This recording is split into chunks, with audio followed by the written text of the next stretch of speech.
Hi guys, I'm reading chapter 7 from A Night Divided by Jennifer Nielsen. It begins with a quote, "There are no dangerous thoughts, thinking itself is dangerous," by Hannah Arendt, German political theorist. Anna said nothing about her brother on the walk to school the next morning. I didn't think she would. He lived at the university and it would probably be a while before anyone in her family knew he'd left. I wondered if Peter had left behind a note of explanation, or if he would send word to them once he was free. I wondered how they'd feel afterward. Proud of his courage or ashamed that he'd abandoned them. And I wanted to know if Peter would ever look back with regret for what he had done. Would I, if it were me who had left? I glanced at Anna's cheerful expression and felt a rash of guilt for knowing what she did not. "It's just as cold today," she said. "Hopefully it will begin to feel like spring soon."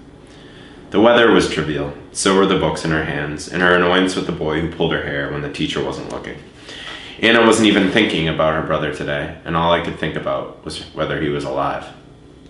"Are you feeling okay, Gerda?" Anna often preferred to interrupt my moodiness, or interpret my moodiness as illness. It was the way she tried to understand me. "Springtime, sure." Was that even what she'd asked? My mind was at Checkpoint Charlie, where Peter had crossed into the west.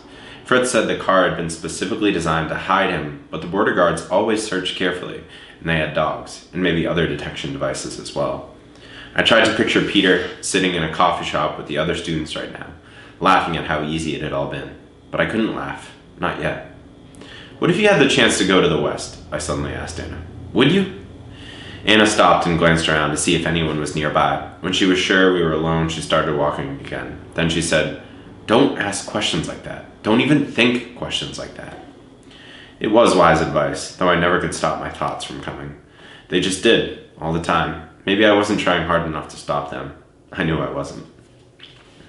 As we approached the same area where I had seen Dominic yesterday, I looked around for any border police. At least for now, the street was empty. Then I turned toward the platform on the west, but nobody was there. Still, I shuffled my feet and walked slower, just in case. Anna seemed to know what I was doing and grabbed my arm. "Please, don't, Gerda. He won't come back after seeing you get in trouble yesterday." "Maybe not, but I still had to hope. Help me keep an eye out for guards, and we won't get in trouble," I said. Anna huffed, but she began looking around. We couldn't walk as slowly as I wanted. Other students were on our heels, trying to get to school before this cold rain turned to snow. I kept my head down, except for the occasional peak to my right. There was nothing, and then nothing again. And then just before we passed, Dominic's blonde head rose into sight.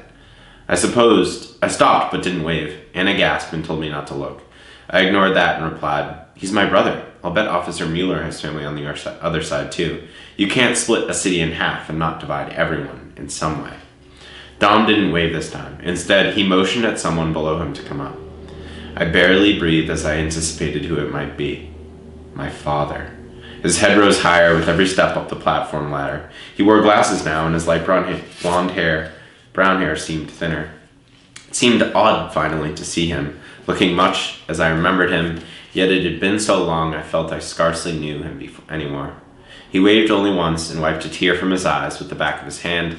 I think I needed to see that, to know he missed me as desperately as I missed him. But then he did something I didn't expect. He danced. Not the formal dances the adults knew, but the silly dance he used to do for me all those years ago, the one from The Farmer in March. He started by pantomiming the farmer's wife telling the maids to get back to work. His movements were from the song's second verse. We had sung this so many times together when I was younger that the lyrics and actions were etched into my brain. It still ran through my head sometimes at night when he wasn't there to tuck me in. "They have a lot to do in the home, in the garden," the song went. "They dig and they rake and they sing a song." My mouth formed the words even as he performed, and the cheery tune rang in my mind. With that second line, my father pretended to hold a shovel and dig, but when he should have moved to take to the rake, he only continued the digging motions, looking up at me very deliberately, and then made a silly bow, just as he had when we used to do the song together years earlier. I smiled and acted out an applause, just as I used to do. Then he motioned that I should leave and keep on walking.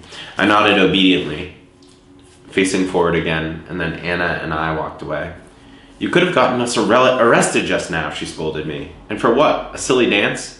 Papa was playful like that. It used to be my favorite song, but Anna shook her head. He wouldn't have you take that risk just to show you a dance.